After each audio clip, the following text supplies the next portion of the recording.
ranch country, and we're a very isolated area.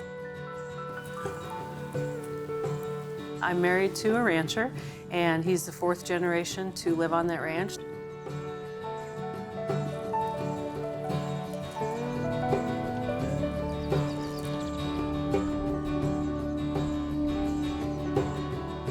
Before there was a grocery store here, people drove a minimum of 42 miles to a grocery store.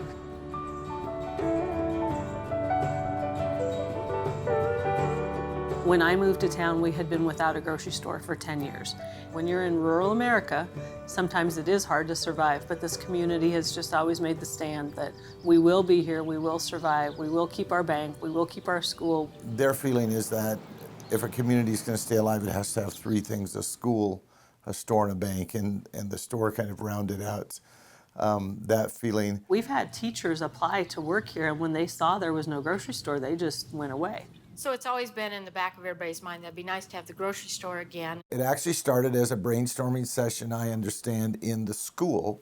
The topic was, we have a really good school system, but we're losing students. And we got to visiting, and Stacy said, well, she had people that lived out in her neighborhood that really would like to come to this school, but it didn't make sense for them to come here and then have to turn around after school and drive to another town, another time zone to get their groceries. And so Stacy and I just laughed, and I said, well, she said, we're just gonna have to build the grocery store, I guess. And we laughed and looked at each other and said, yeah, I think we're gonna have to build a grocery store.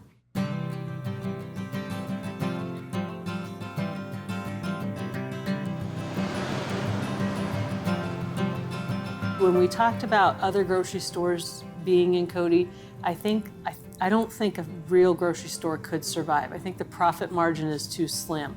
The store couldn't survive if there wasn't a lot of what I would call volunteer labor. During the day, they don't get paid. It's a class. It's a work-based learning class. But in the evenings, after school, weekends, summers, then we pay them. We were invited to go speak at a conference, and when I looked at the flyer, it said Social Enterprise Conference, and I thought, I don't even know what social enterprise is. I don't know why we're going, but okay, they want to hear our story, we'll tell our story.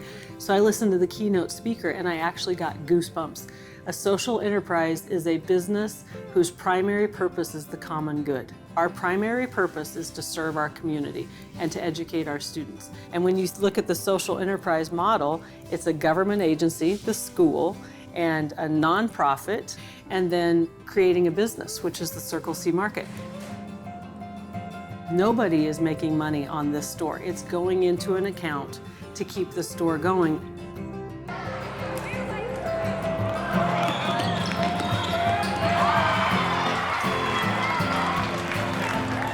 Adults don't necessarily trust kids. I'm thinking of a nice way to put this. And so one of the real battles first coming here was to convince people to let this be truly a student-run store. It was kind of billed as that, but then when you come right down to it and say, okay, we've got a store with a significant amount of inventory in it, it's important for the community. Are we really sure that we want to turn it over to students? The students were involved with every aspect of building this store. I've learned lots of different business skills and skills of working with people and working with other businesses. My role at the store is bank reconciliation. I have learned QuickBooks already, and I want to be a CPA when I get older. It's just really helped me. We have students that clean, have students that we're showing them how to do the maintenance. One student who is in charge of the produce. Students do all the pricing, all the ordering. They stock, they run the cash register. We make decisions based on money, $50,000, $100,000, which is something I never thought I'd ever be part of. And then it has really taught many of them to deal with people in general. I was terrified of talking on the phone until I started helping with the grocery store, and it just really gets you out of your comfort zone. It helps teach you life skills that you'll need. I used to be really shy and everything and never really did public speaking or interviews like this. I'm just a lot better around people, I think, solving problems with people without offending them.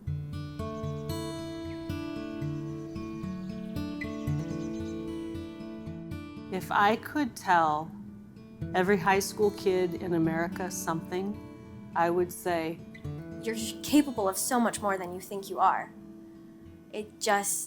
you just have to grab the bull by the horns. Never to take the first no, because they were told a lot of no's and they had to push through a lot of things to get this. Dream bigger than you're dreaming. I'm a big dreamer. I've always have been, ever since I was little. Big dreams. And I think that's a key to starting anywhere. Like, we did it in Cody, Nebraska. I think you can do it just about anywhere you want to.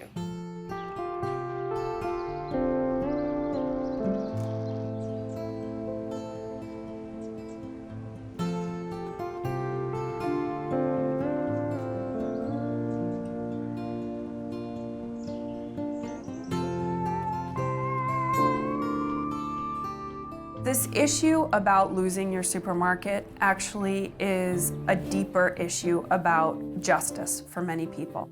If you don't have a place to buy healthy food, it makes you feel like you've been forgotten. I strongly believe in ideas and the power of them. Here's an idea that I talked about that wound up going to the White House and became a part of national policy.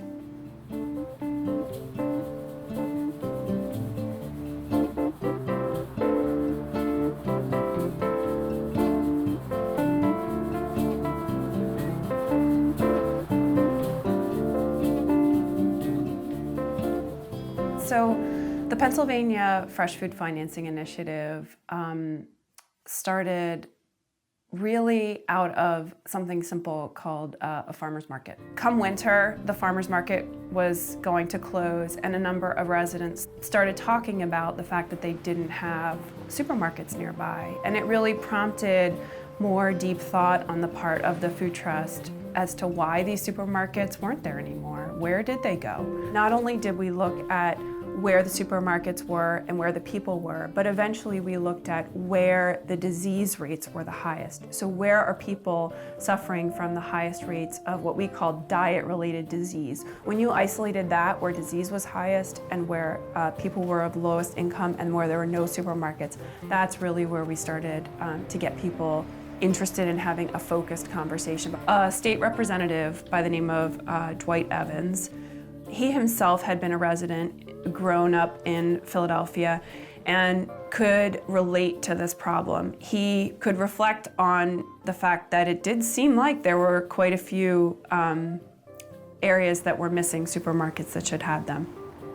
Then he started to look at this issue as a state, because as a state representative, he can't just be responsible for, fixing the ills of Philadelphia. He's really responsible for helping people across the state.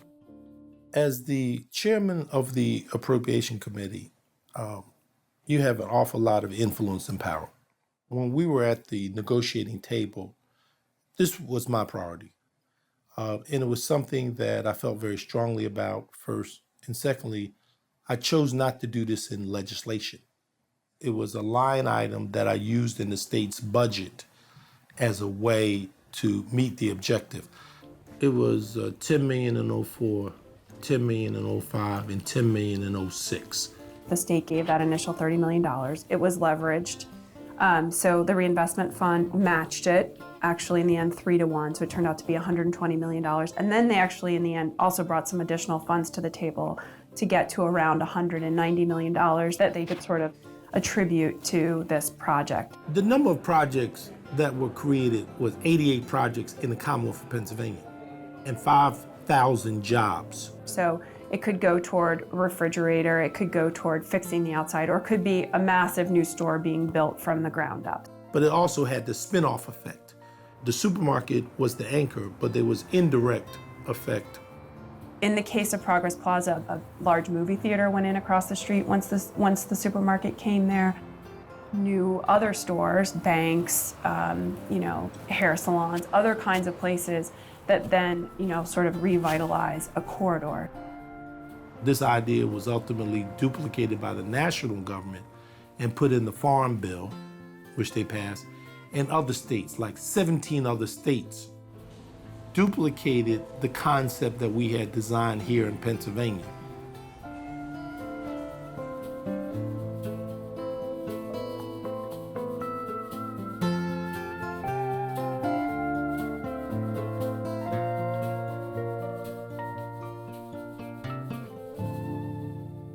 last summer in New York City alone, there were 140 farmers markets operating within the city 5 boroughs.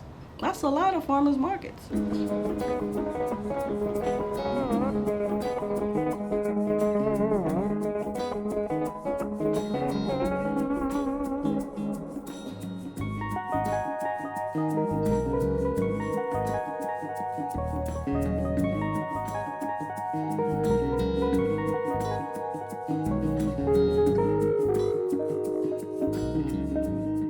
My name is Maritza Owens. I'm the Chief Executive Officer of Harvest Home.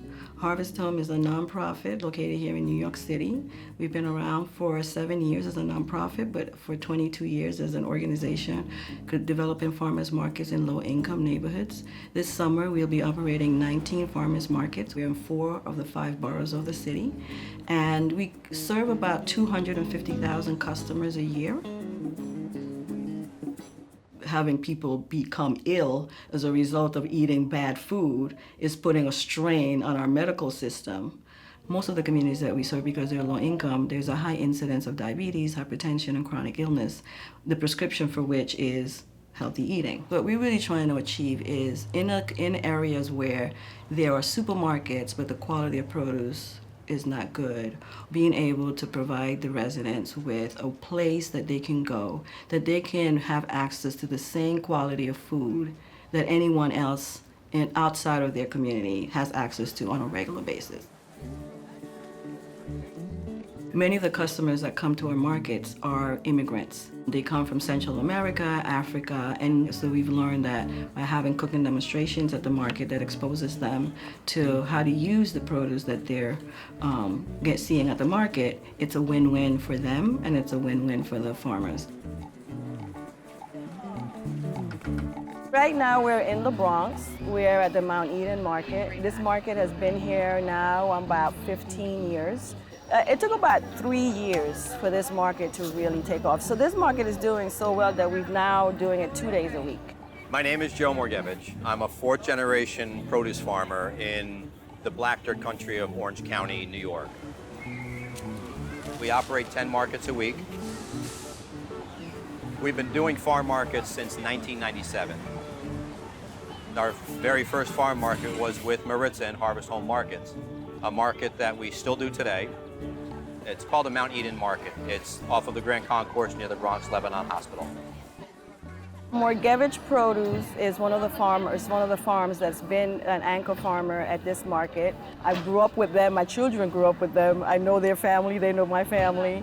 It's 3 brothers that run the farm. They just rolled up their sleeves and decided to work with us and made this market what it is.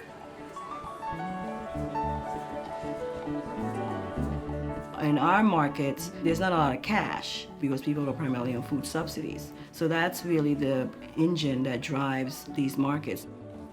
Elected officials now have started a rally around supporting the markets because they are seeing the benefit to their constituents. In 2009, the Department of Health came out with this new incentive program for SNAP that for every $5 that you spend at the market with your SNAP, you will get an additional $2 coupon, and that mechanism was to promote and incentivize people really coming to the market to use their food stamps. And that program has been very successful. Regardless if it's coupon or it's EBT or it's health bucks or it's cash, I view it all as the same. So I try to take an egalitarian stance for it because it is all the same for me. So we're hitting more areas that want quality produce and don't want to travel great distances to get it. Or they don't have supermarkets in their neighborhoods. Doing farmers markets 14 years ago was not as popular as it is today. So we didn't have the level of support 14 years ago that we do today. So yes, everybody was skeptical because again, I'm in a low-income neighborhood. People didn't expect that people would come at this level that we have here. So we proved them wrong. I love that.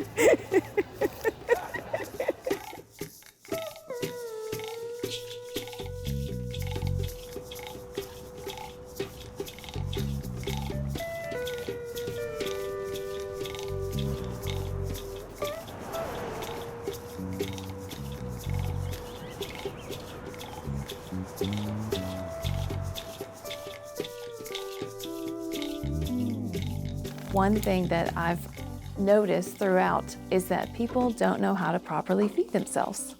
Either at worst, they outsource it to a restaurant, or at best, they follow some fad diet advice they found in a magazine. If you're not cooking at home, it's really difficult to eat healthfully and on a budget. I mean, it's almost, you can eat on a budget if you cook at home, but to eat on a budget and to eat out, I mean, food at restaurants or to-go places costs a lot of money.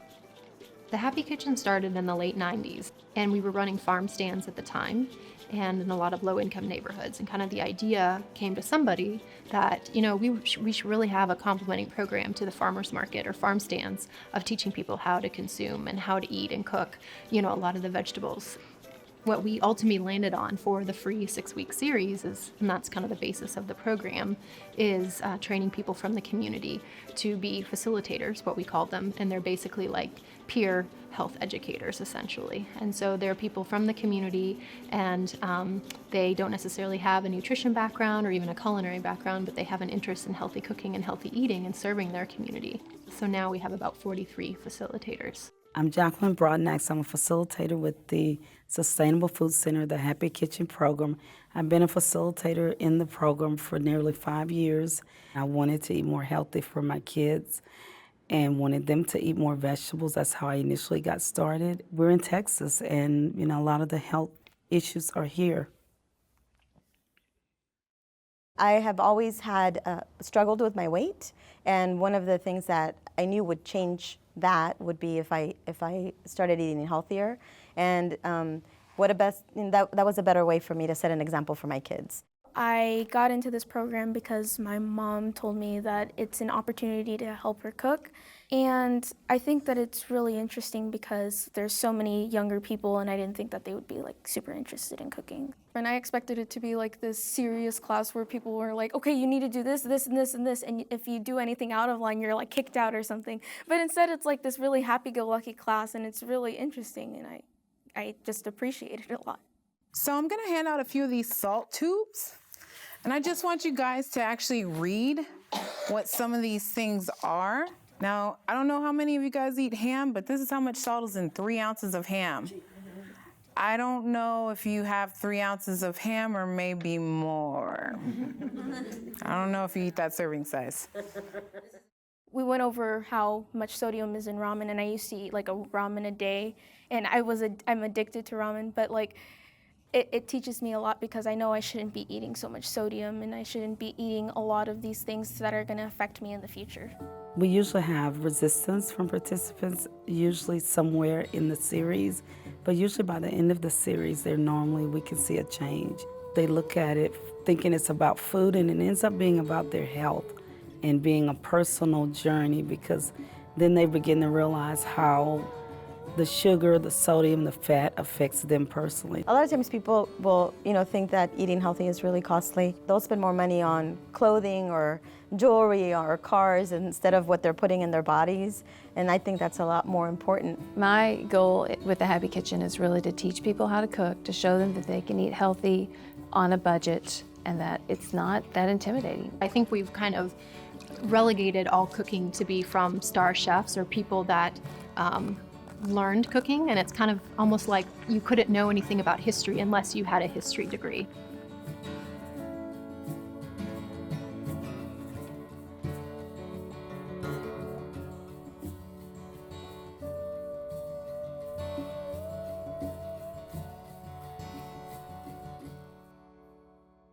Hello there. Hello. How are you doing? Good. Good. I'm so glad you're here. So we're following up on the constipation and the stomach pain today. Yes. I saw you brought me your food journal. One of the most common reasons for abdominal pain in a young child is constipation, and I seem to be seeing that more and more.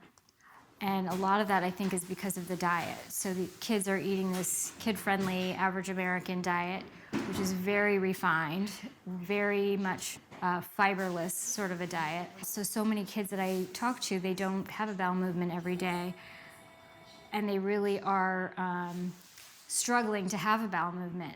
10 years ago, I probably would have just given these kids a laxative and told them, you know, good luck.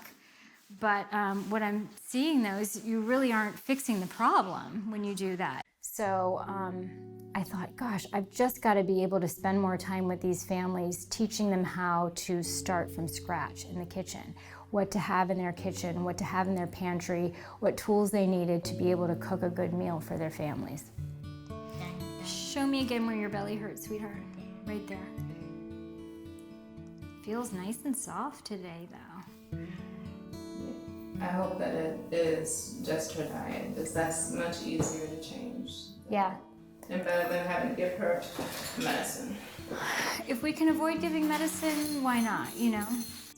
So we envisioned having this practice which incorporated a kitchen, which incorporated a teaching garden, and had a decor that would reflect health and wellness and inspire families.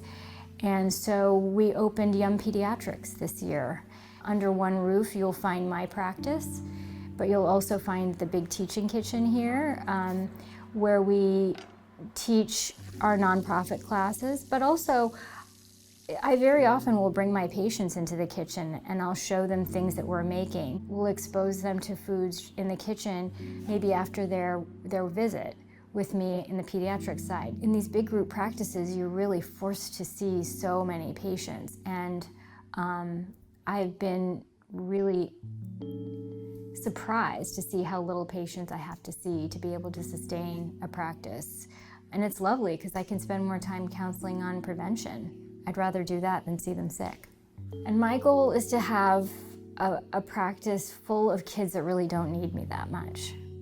You know, they may come in for their well visits, but most of the time they're seeing me on this side because they're learning to cook and eat healthy.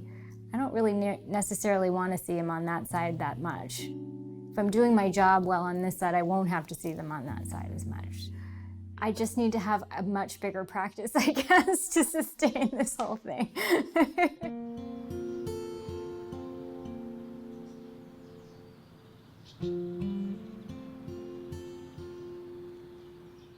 I am a product of an at-risk family. I know hunger far more intimately than I care to discuss.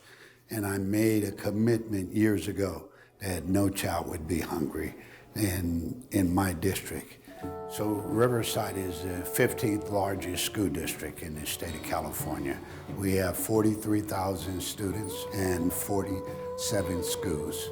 We prepare 34,000 meals a day, and the bulk of them come out of this facility.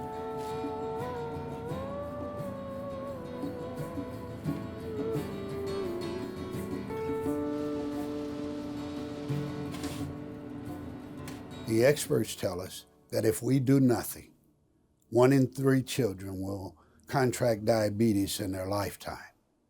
And if you happen to be African American, a Latino, or American Indian, it's 1 in 2. That's unacceptable to me. When by diet alone, we can change most of that. 68% of our kids come from at-risk families. Some of them get on the bus in the morning at 6 o'clock and don't get home until 6 or 7 in the evening, and they're going home to an uncertain future. So as the food service director, I'm most committed to ensuring that every kid has access. We can talk about innovation and creativity and all of the new strategies for teaching kids all we want, but if we don't ensure that a child has food in their body to sustain them to learn, then they're going to always be behind.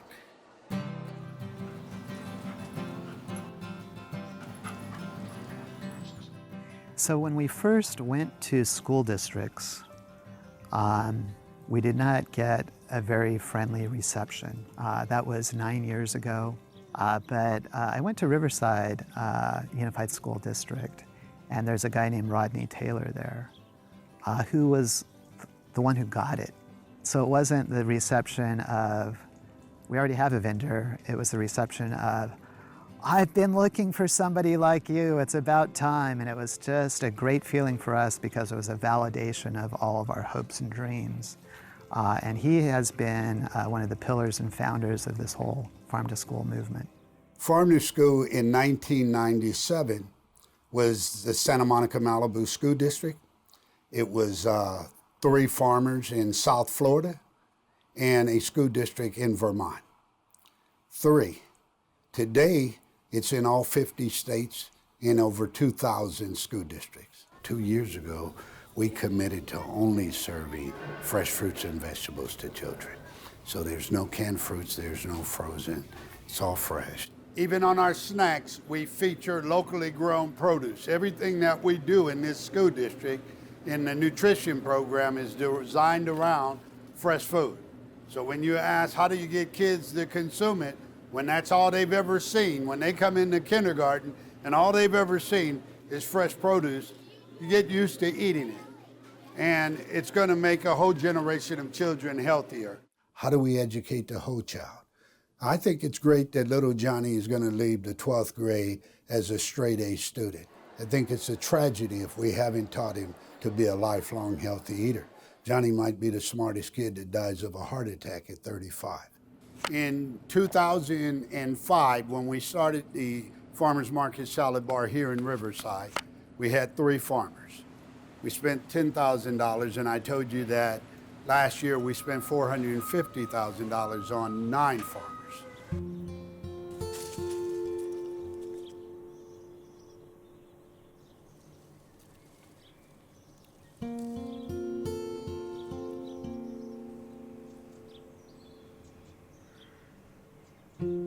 When we started this was a little bit out of desperation because we really needed to find some way of improving the financials of our ranch. And so we found a few friendly school districts, and I never imagined that what we were on was the cusp of this huge wave across the country that's called the local food movement.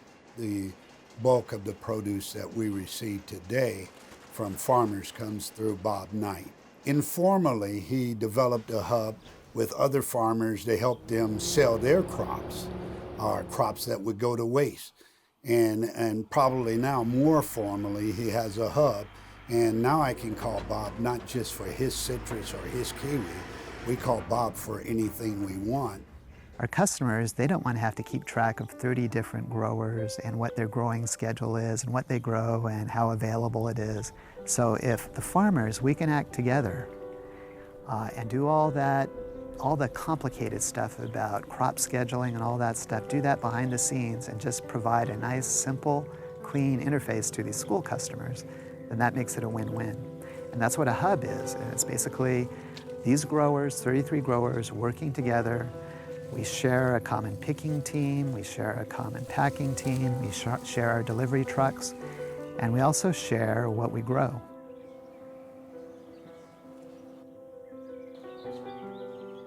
These trees were planted like when your great-grandparents were alive, and they've been producing for years and years and years. And a little known fact about oranges is that the older the tree, the smaller the orange. The older the tree, the sweeter the orange, but then it also gets smaller. And so if we tried to sell these in the global market to supermarkets, they don't want a small orange. And so in this area, in the Redlands, Riverside, Southern California area, most of the trees that we have are more than 100 years old. And so they're small oranges. And so this area was really struggling. What are we going to do with our oranges? They're so hard to sell. And so he said, well, who eats small oranges? Kids eat small oranges. So I went to a couple school districts and I sold every single orange that we grew. And they said, yeah, we need more of this. And so I went to my neighbor and I said, do you want in on this? And they said, yeah, sure, because we're just not making it. And so neighbor after neighbor and school district after school district, now we sell to 23 different school districts, which is about 1.5 million kids. And we have 33 farmers that are part of this. So I see my job is to tell others the story of what's happening here and how it can be done in other places. 6 years ago, I came to Claremont. The program was deemed unsuccessful, unparticipatory. Everything was processed, everything came out of a can. I really wanted to get something more local. So I reached out to a farmer named Bob Knight, and he guided me to a lot of different choices that I could get that were fresh, local, organic. It would decrease the carbon footprint by coming from local sources. I'd be supporting local farmers. Within 20 miles, I could basically buy 100% of my fruit.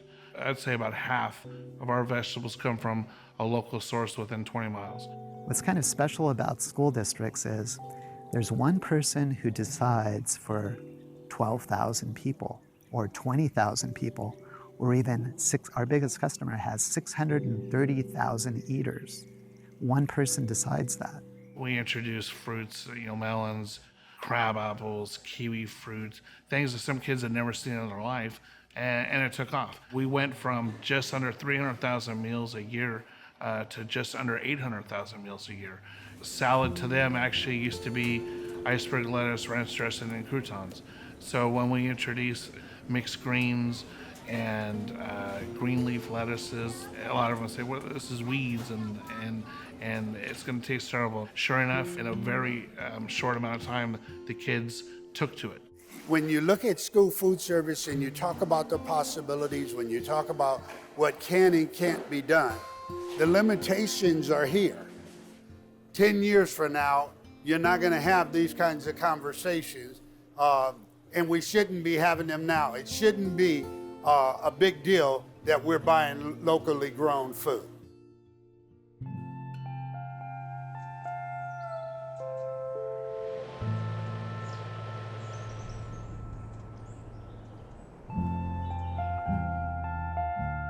There's definitely a need to support having access to healthy food, right, through a new supermarket with education about, what it means to cook this food.